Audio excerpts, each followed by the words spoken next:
비전 말씀 같이 인사하고 설교 시작합니다.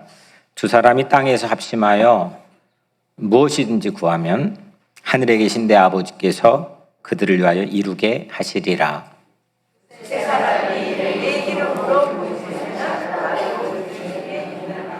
아멘.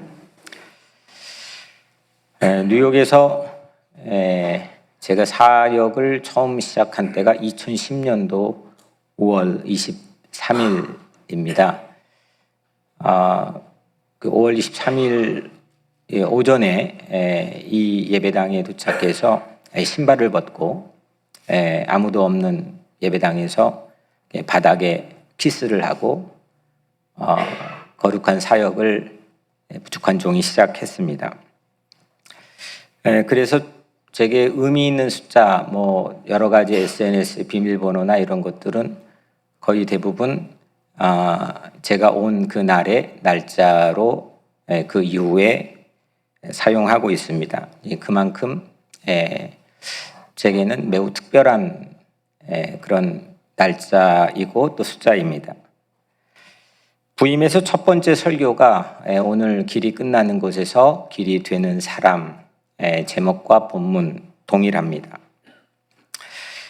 5년에 한 번씩은 이 본문을 가지고 설교하겠노라고 성도들에게 말씀을 해서 2015년에 설교했었는데 그 후로 설교하지를 못했습니다.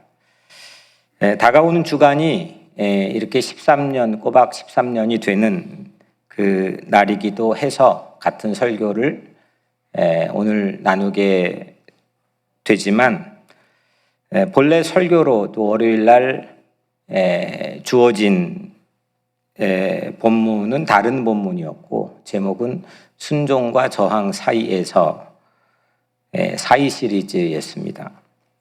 좀 준비할 힘이 제가 한 1, 2년에 한 번 정도는 그런 날이 있기도 한 거를 좀 교우들과 나누기도 한데 준비할 힘이 마땅치 않고 부족해서 오늘 그런 의미를 담아서 같은 설교를 오늘 전하게 되었습니다. 어쩌면 오늘 우리가 함께 읽은 이 창세기 38장에 나와 있는 한 여인, 이 한 여인에게서 참다운 순종이 무엇인지 또 참다운 저항이 무엇인지를 동시에 다 볼 수 있지 않나 생각해 봅니다. 시 한 편을 읊어드리는데 올해죠. 올해 2월 달에 길이 끝나는 곳에서 길은 다시 시작되고 비슷해 보이지만 다른 시인이 쓴 백창우가 쓴 시의 제목을 가지고 출애굽기 14장 말씀으로 민권운동 역사순례를 다녀와서 설교를 했었는데 오늘은 정호승의 봄길입니다. 먼저 일연을 읊어드리면 길이 끝나는 곳에서도 길이 있다. 길이 끝나는 곳에서도 길이 되는 사람이 있다.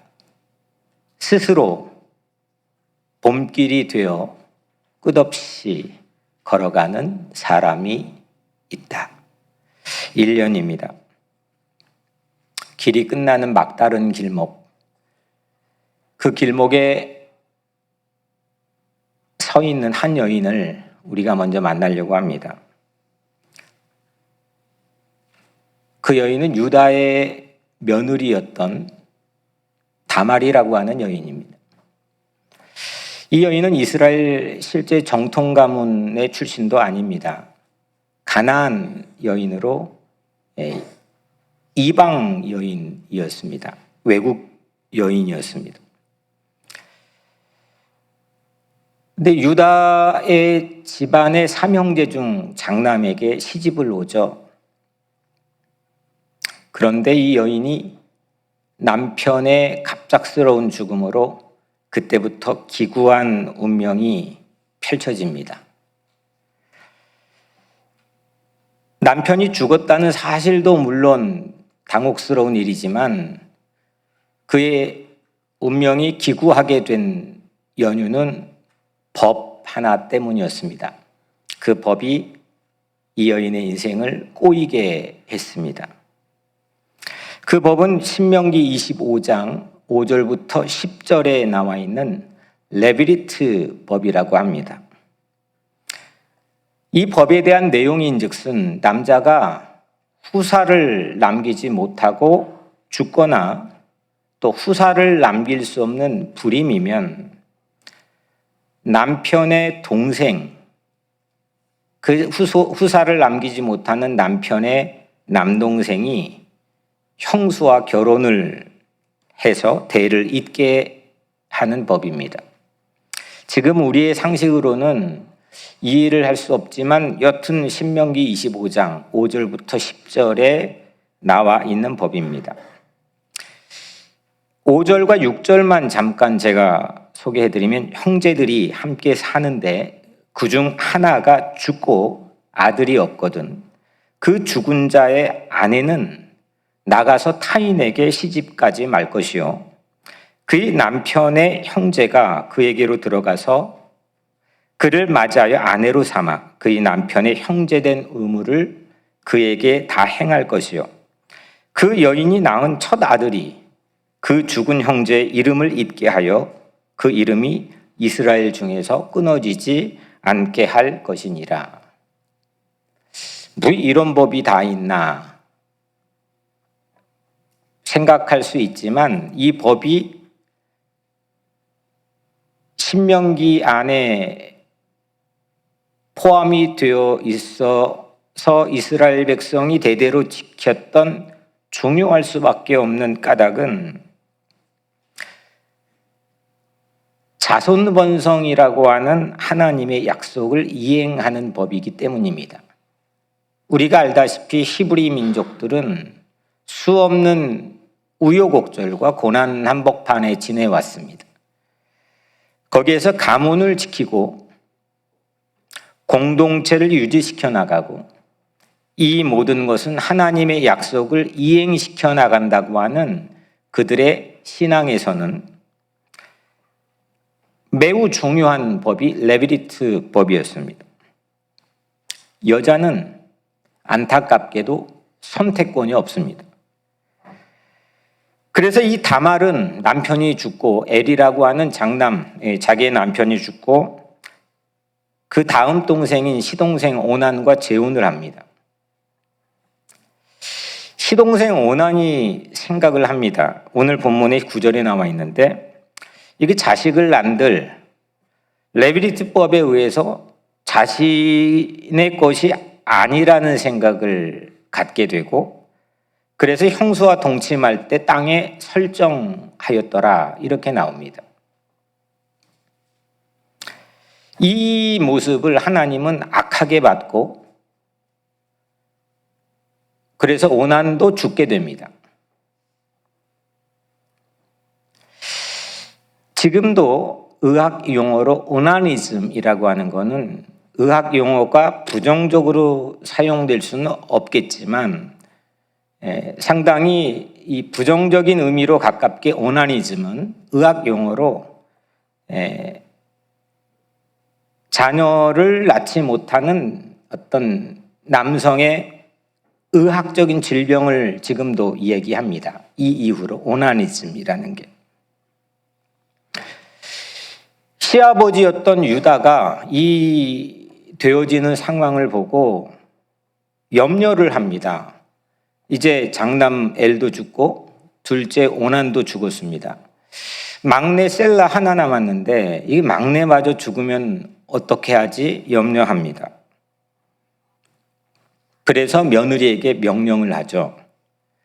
막내 셀라가 아직 어리니 장성할 때까지 너 며느리 다말은 친정으로 가서 수절하고 정조를 지키고 기다려라 이렇게 명령합니다. 이거는 그 며느리가 듣게끔 소리로 전한 내용이었고 오늘 같은 절에는 말하지 않았지만 유다의 속셈을 오늘 본문은 공개해 줍니다. 유다의 속셈은 아직 어리니까 가서 수절하고 정절을 지키고 친정집에 가 기다리라 라고 한 거는 바깥으로 보여지는 거였지만 속셈은 혹시 셀라도 형들처럼 죽을까 염려했기 때문입니다. 이 두 가지를 동시에 성경은 우리에게 들려줍니다. 11절 셀라도 그 형들 같이 죽을까 염려함이라 다말이 가서 그 아비 집에 있으니라.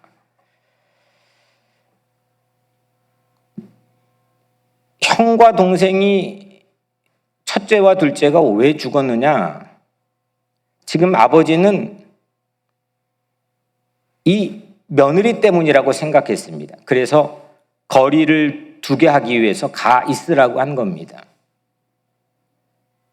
재수없는 악귀가 붙은 그런 여자 취급을 한 거죠. 근데 성경은 분명히 오늘 7절과 10절에서 첫째와 둘째가 죽은 원인을 밝혀주는데 여호와 목전에 악함으로 여호와께서 그를 죽이신지라 했습니다. 하나님 눈에 악했기 때문이었습니다. 그는 우리 인간은 쉽게 판단할 수는 없는 이야기이겠지만 분명히 성서는 첫째와 둘째의 죽음을 악했기 때문이다. 하나님 눈에 악했다라고 명시하고 있습니다. 이런 상황에 이 여인이 서 있습니다. 어쩌면 길이 끝나는 곳에 서 있는 겁니다. 남편 잡아먹는 악귀 붙은 재수없는 여자, 그 여자로 쫓겨나 길이 끝난 곳에 서 있는 겁니다. 실제는 남자들이 악해서 하나님이 죽게 했는데 다말은 상당히 억울한 막다른 길목에 서 있는 거죠. 우리 각자도 그런 위치에 서 있을 때가 있죠. 설명할 수는 없지만 상황이, 형편이 그렇게 길이 끝나버리는 막다른 길목에 서 있을 때가 있습니다. 때로는 공동체도 그런 순간을 맞이할 때가 있습니다. 봄길의 이연입니다. 강물은 흐르다 멈추고 새들은 날아가 돌아오지 않고 하늘과 땅 사이의 모든 꽃잎은 다 떨어져도 기구한 처지에 놓여있는 다말을 연상하게 할 수 있는 봄길의 두 번째 연입니다. 첫째 남편과 맺은 인연의 강물 흘러가다가 멈췄고 둘째 시동생과 강제 맺은 인연도 돌아오지 않는 새가 되어버렸고 셋째 그녀에게 붙어 있는 모든 아름다웠던 꽃잎 다 떨어져 버리고 남편 잡아먹는 살이 낀 여자라는 오명과 조롱만 남겨 있는 채 이 다말은 막다른 길목에 서 있기 때문이죠. 다말이 어땠을까요? 그런 가정을 할 필요까지는 없겠지만 오늘 이 말씀을 피차간에 주고받는 입장에서 우리는 그 다말의 심정이 과연 어땠을까를 생각하면서 혹 나는 또 누군가는 그 길이 끝나는 곳에 서 있는 삶을 생각해 볼 수가 있습니다. 그런데 다말이 막다른 길목에 서 있는 것은 한 여인으로서 길이 끝난 곳에 서 있는 것만이 아닙니다. 그 가문이 끝날 위기에도 동시에 서 있었습니다. 신명기 25장 5절부터 10절 레비트법에는 한 가문의 대가 끊어지지 않도록 남편의 동생에게 중요한 의무를 안겨줬다고 나누었습니다. 가문의 대를 잇는 하나님의 약속이었기 때문이죠. 창세기 1장부터 하나님이 아담과 하와를 창조하시고 생육하고 땅에 충만하라고 말씀했습니다. 아브라함에게도 이삭에게도 야곱에게도 모세를 통해서도 모세는 인구가 기하급수적으로 늘어나는 상황에서 이집트의 제국의 정부가 그거를 억제하는, 그래서 남자아이를 살해하는 그런 상황에 출산을 했죠. 끊임없이 난관이 부닥쳐도 하나님께서 그 인구가 증가하고 그 자손이 번성하게 되는 그 약속을 지켜나가는 과정에서 이 레비티법은 중요한 기능을 감당했던 거죠. 이 의무를 그런데 수행한 사람, 시동생들이죠. 이 의무를 수행한 사람을 좀 특이한 용어로 불렀습니다. 히브리 말로는 꼬엘입니다. 꼬엘은 속량자라는 뜻입니다. 속량, 무슨 뜻인지 아시죠? 구원하는 사람, 살려내는 사람, 세우는 사람, 속량하는 사람, 손을 잡아 일으켜 주는 사람, 이런 사람 꼬엘로 그 레비티법에 참여하는 그 시동생 남성들을 그렇게 불렀습니다. 그만큼 중요했다는 거죠. 심지어 욥기 19장 25절에서는 하나님에게도 꼬엘이라고 불렀습니다. 하나님에게도, 하나님은 속량자시라는 거죠. 끝나는 상황에서 이어가는, 살려내는, 세워가는, 공동체를 잇고 가문을 잇고 한 사람의 인생을 이어가고 결국 이 모든 건 약속을 지켜가는 그 꼬엘은 이스라엘 전통에서 지금도 높게 알아주고 평가해 줍니다. 반대로 레비티법을 무시하고 형제된 의무를 다하지 않는 꼬엘들에게는 수모를 안겨주는 법이 신명기 25장에 나와 있습니다. 신명기 25장 9절 10절에 보면 이렇습니다. 그의 형제의 아내가 장로들 앞에서 그에게 나가서 그 발에서 신을 벗기고 그 얼굴에 침을 뱉으며 이르기를 그 형제의 집을 세우기를 즐겨 아니하는 자에게는 이같이 할 것이라 하고 이스라엘 중에서 그의 이름을 신벗김 받은 자의 집이라 부를 것이니라. 신발을 벗기고 얼굴에 침을 뱉고 의무를 수행하지 않는 꼬엘들에겐, 그 가문에겐 신벗기움 받은 자의 집이라고 하는 불명의 팻말을 달아 세세토록 대대로 수치와 오명을 안겨줍니다. 그만큼 하나님의 약속도 중요하고 그 공동체를 유지시켜 나가는 아주 중요한 법이었기 때문이죠.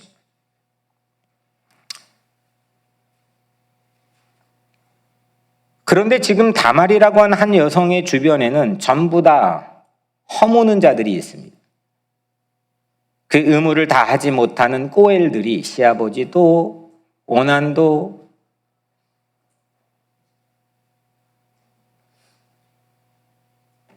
한 절 안에서 말로는 다른 명분을 내세웠지만 속내는, 속셈은 뻔할 뻔짜 그 의도가 다분히 건강하지가 못했습니다. 이 여인은 그 허무는 남성들의 틈에서 하나님의 약속이 끊겨버릴 아슬아슬한 그 길의 끝에서 꽃잎이 다 떨어져 버린 채, 아름다움을 다 잃어버린 채 그렇게 서 있습니다. 여러분은 어떻게 하겠습니까?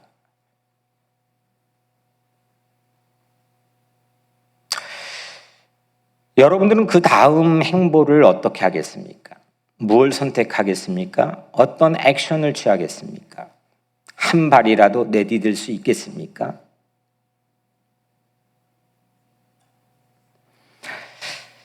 다말은 그런데 이 막다른 길목에서 포기하지 않았습니다.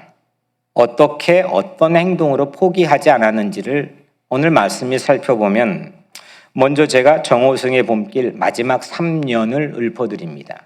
보라. 사랑이 끝난 곳에서도 사랑으로 남아있는 사람이 있다. 스스로 사랑이 되어 한없이 봄길을 걸어가는 사람이 있다. 세월이 흘러서 시어머니가 죽었습니다. 유다의 아내가 죽은 거죠.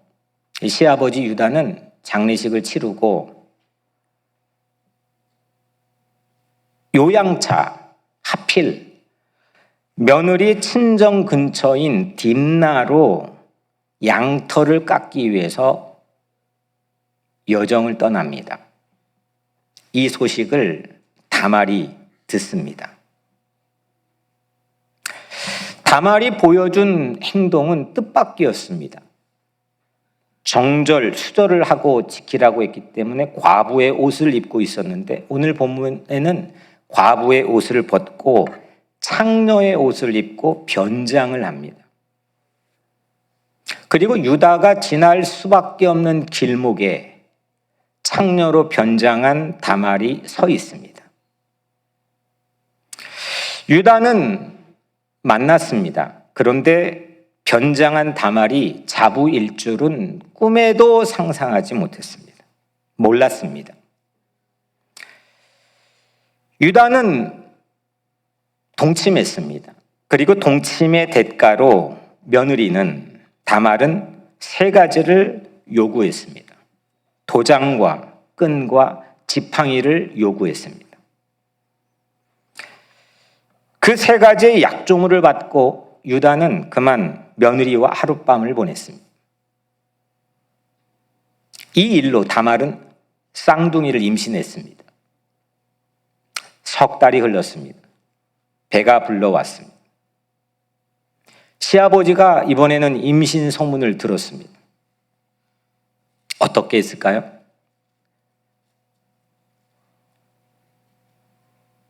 자기가 한 행동은 적절하게 내면적으로 타협한 채 외형적으로 말로는 다말을 화형에 처하라고 명령했습니다. 불에 태워서 며느리를 죽여라. 다말이 화형장으로 끌려갑니다. 이 장면이 가장 클라이막스죠. 다말이 화형장으로 끌려가면서 불에 태워지기 일보 직전에 받았던 세 가지의 약조물인 도장과 끈과 지팡이를 극적으로 시아버지에게 보여주며 이 물건의 주인이 내 뱃속 아이의 주인입니다 라고 말했습니다. 가장 극적인 찰나죠.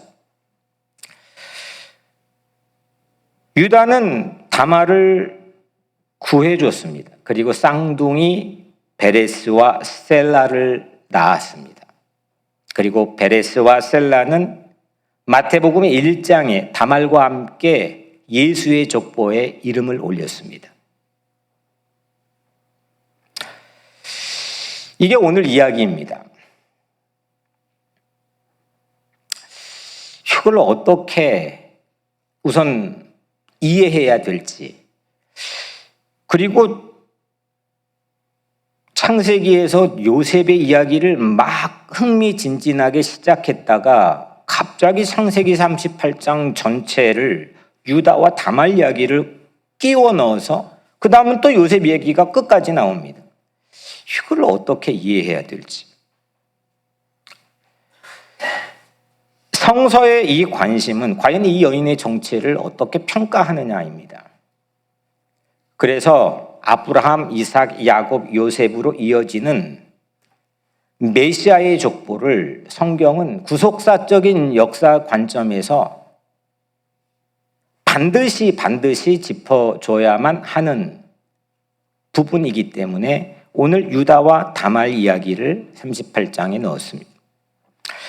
우리가 물어야 될 가장 큰 질문은 그래서 이 여인의 정체를, 이 여인의 행동을, 이 여인의 모습을 여러분들의 각자의 윤리적 판단, 도덕적 판단, 감정적 판단, 경험에서 오는 판단 말고 성서는 어떻게 판단하고 있느냐입니다. 히브리 말에는 창녀라는 말이 두 가지 종류가 있습니다. 첫 번째는 쪼나입니다. 쪼나는 육체적인 욕망이나 아니면 가난의 생계를 유지하기 위해서 몸을 파는 여성을 쪼나라고 부릅니다. 두 번째 창녀는 커데샤입니다. 영화 같은 데 보면 큰 바위 앞에 신전에 여성을 바치는데 너울을 쓰게 하고 몸을 가리고 신전에 바쳐진 그런 거룩한 창녀를 히브리 말로는 커데샤라고 부릅니다. 쪼나와 커데샤. 그런데 창세기 오늘 38장 안에서는 다말에게, 이 여인에게 두 가지 호칭을 다 사용합니다. 15절과 24절에서 유다는, 시아버지는 다말을 쪼나라고 부릅니다. 형편없게 룩다운하는 거죠. 반면에 21절과 22절에서는 딥나 주민들이 다말을 커데샤라고 부릅니다. 아니, 같은 창녀인데 이거 완전 다른 히브리 말인데 이거를 한 이야기 안에서 두 가지 사용할 이유가 전혀 없거든요. 정체성의 혼란인가? 분명한 오늘 38장의 의중이 있는 겁니다. 유다는, 시아버지는 다말을 쪼나라고 불렀지만 기울어가는 남편의 가문과 그리고 이스라엘 공동체를 세우겠다고 하는 다말을 성서는 커데샤라고 부르는 것이 성경의 평가입니다. 오난의 잘못은 단순히 땅에 설정했다라고 하는 행위에 그치지 않고 자기 이익만을 앞세워서 세우는 일, 살리는 일, 가문이나 공동체를 받들어 이어가게 하는 일을 스탑하게 했다는데 오난의 잘못을 성서는 지적하고 있습니다.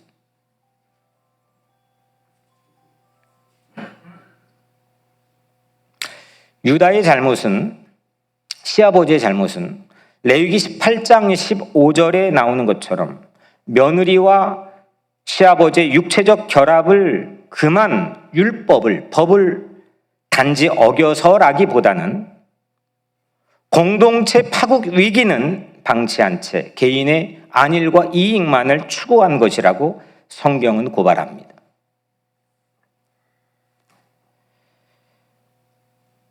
나 잘 살면 그만이다. 여기까지는 이기주의라고 할 수 있습니다.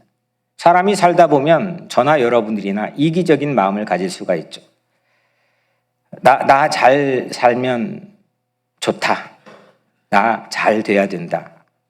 안 될 이유들을 최소화시키자. 이게 근사하게 사는 삶처럼 보이지만 이게 조금 건드려지면 화들짝 사람들은 당황해합니다. 본성이 참 그렇습니다. 근데 오늘 이 창세기 38장에 나와 있는 이 남성들의 모습에서 유추되어 오늘 우리 삶을 보면 여기에 그치지 않고 오늘날 내가 잘못되면 너도 잘 될 수 없다.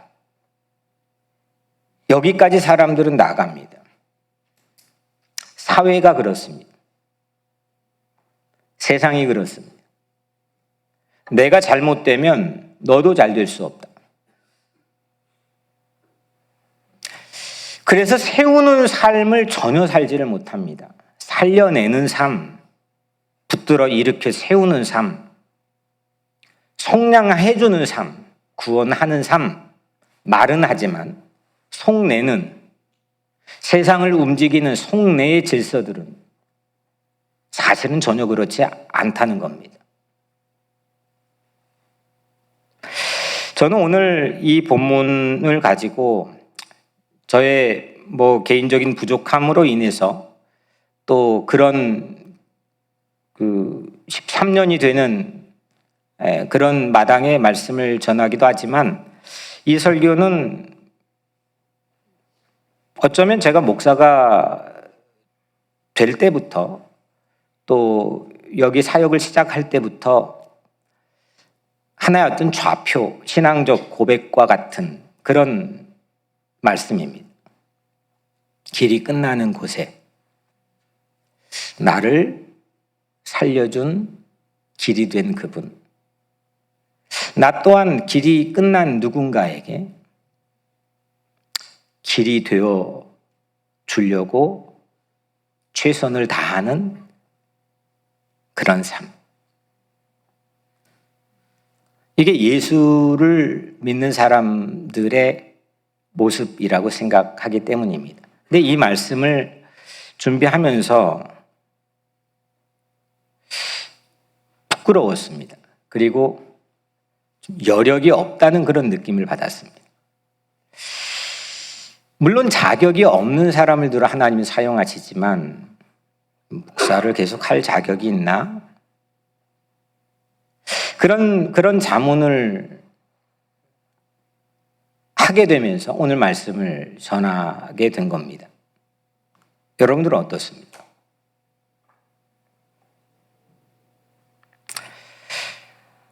오난과 유다는 근사한 남성들이었고 일종의 피해자 코스프레를 하는 것처럼 보여지는 그런 남성들로 보여지지만 말씀을 열어놓고 보니까 한마디로 하면 째째합니다.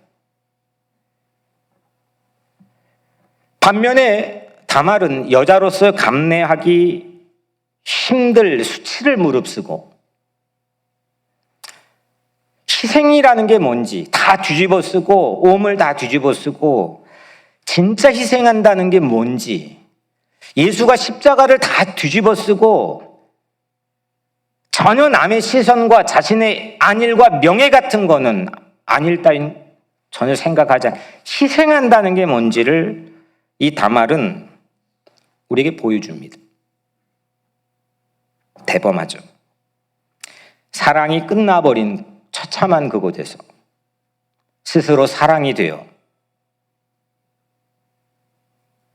한없이 봄길을 걸어가는 사람이 다말이었습니다.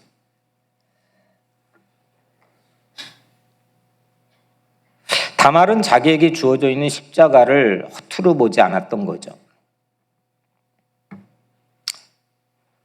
내 만족과 내 포만감을 위해서 자기 십자가를 지는 경우, 그리고 그것이 내 만족의 위해가 되고 내가 설정한 기준에 벗어났을 때는 그 자기 십자가를 가차없이 포기하고 던져버리는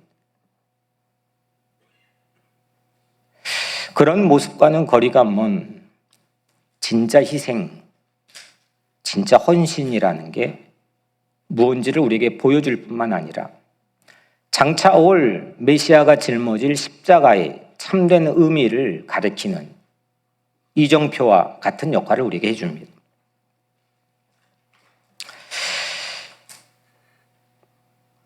몇 년 전에, 7년 전, 6년 전에 제가 TV 토크쇼를 진행했었죠. 타이틀이 조원태 힐링뉴였습니다. 힐링하는, 힐링뉴. 이제 스토리가 있는 명사들을 초청해서 힐링에 대해 이야기하는 건데, 한 번은 이지선 자매를 초청한 적이 있죠. 지선아 사랑해라고 하는 책을 쓴 이지선 자매.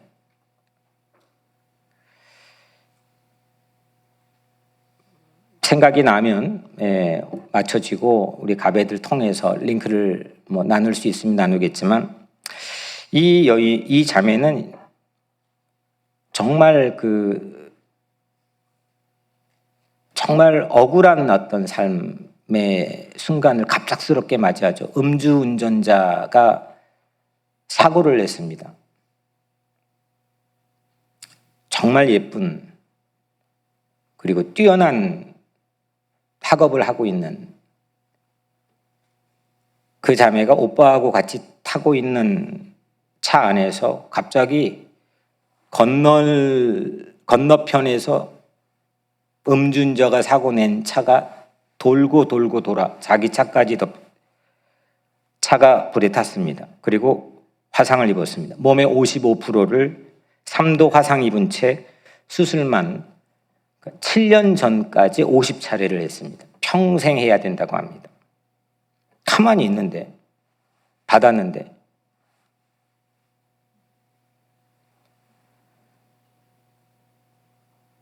이런 자매가 14년 전, 제가 만났을 때가 7년 전이니까 그때 7년 전이죠. 지금부터 14년 전에 뉴욕의 마라톤에 참가하게 됩니다. 사실은 그 자매가 이렇게 뛴다는 건 상상을 못하는 겁니다.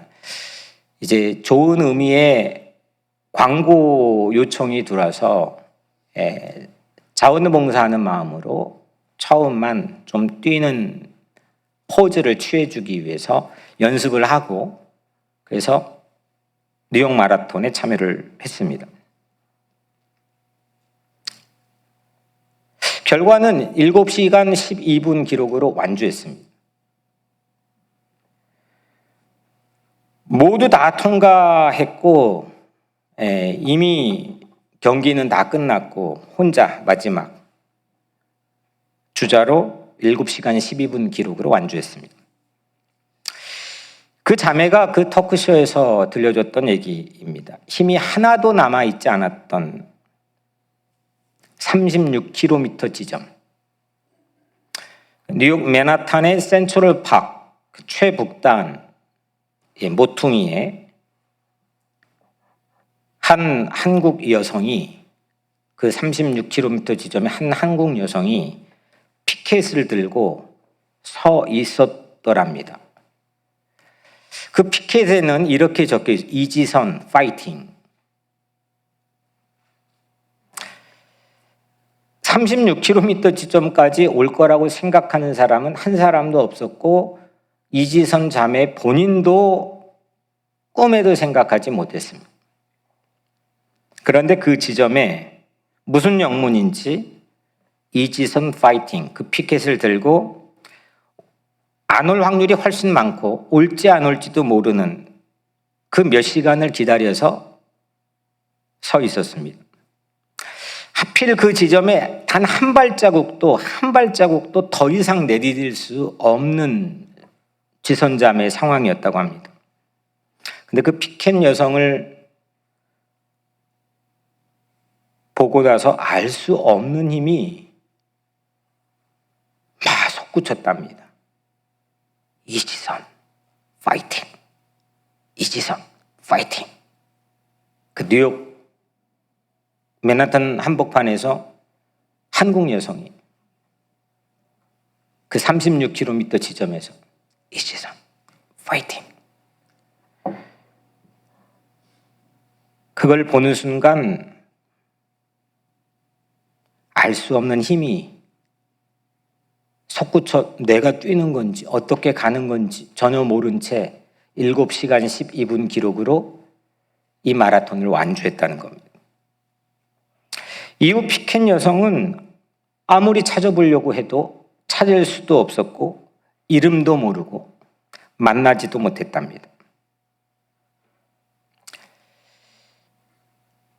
우리 인생 마라톤에도 36km 지점이 왜 없겠습니까? 우리의 길이 끝나는 곳은 어디였습니까? 혹 지금 그 지점에 지나고 있지는 않습니까? 포기가 기정사실인 36km 지점. 그 지점에서 길이 되는 사람을 만나보셨습니까? 올 기약도 없는 나를 위해 무한정 기다려 줄 수 있는 다말과 같은 피켓 여성을 만나기를 주 이름으로 축원합니다. 또한 한 사람이라도 길이 끝난 누군가에게 여러분은 길이 되어 본 적이 있습니까? 길이 되어 보려고 무엇을 하셨습니까? 어떤 감내할 인내와 헌신을 했습니까? 저는 어린 시절 살았던 고아원에 들어가는 정문에 대한 트라우마가 있습니다. 학교 끝나고 그곳에 들어가는 게 너무 참 싫었기 때문입니다. 그 사진을 지금도 제 셀폰에 저장해 놓고 가끔 들여다봅니다. 학교 끝나고 들어갈 때 그 문 안은 다른 세상입니다. 사회 바깥에서 있는 사람들은 전혀 알지 못하는 다른 세상이 펼쳐집니다. 그런데 어느 날부터 한 대학생이 토요일 매주 같은 시각에 그 문 앞에서 저를 기다려줬습니다. 그리고 초등학생이었던 저를 목욕탕으로 데려갔습니다. 가불탕이라는 이름의 목욕탕입니다. 갑과 을이 같이 있어서 있는지 저의 옷을 다 벗기고, 저는 정말 더러웠거든요. 머리 빡빡이었고, 손은 다 트고 얼굴 트고 머리는 이쪽 저쪽 구멍이 나 있었고 버즘이 얼굴에 사방간데 피고. 그래도 두 동생을 제가 빨래하고 씻기고 먹이고 다 해야 됐기 때문에 저를 돌볼 그건 사치였습니다. 그런 저를 그 가불탕 목욕탕으로 데려가서 그 대학생이 때를 밀어줍니다.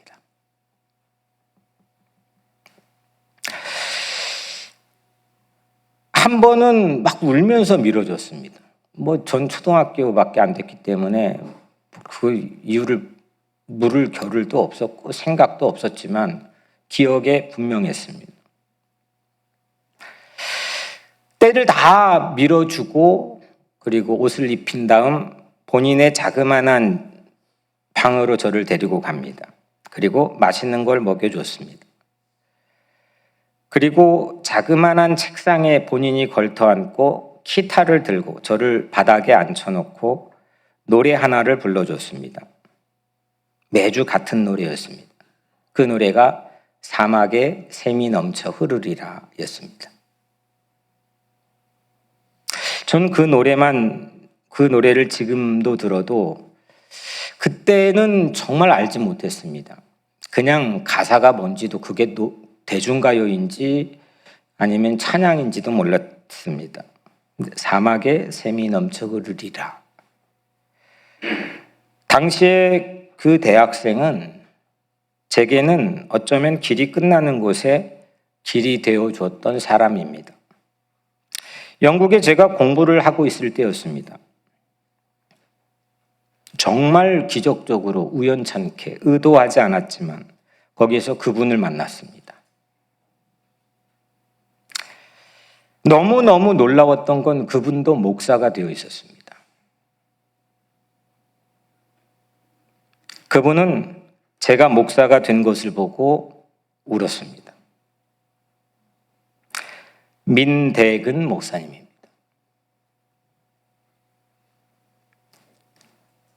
길이 끝나는 곳에 길이 되어줬던 한 사람으로 인해서 저희는 목사가 되었고 운명적 만남을 가졌습니다. 36km 지점은 누구에게나 있습니다. 그곳에서 그 운명적 만남은 누구에게나 있을 수 있습니다. 혹 36km 지점을 지나고 있습니까? 그런 사람이 옆에 보입니까? 길이 끝나는 36km 지점에서 오늘 이 메시지가, 이 설교가 여기에 있는 누군가에게는 파이팅, 피켓 설교가 되기를 축복합니다.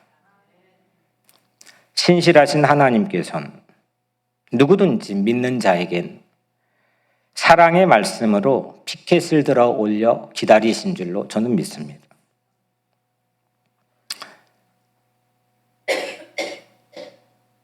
제 사무실에 예수 족보의 표가 크게 제 키만한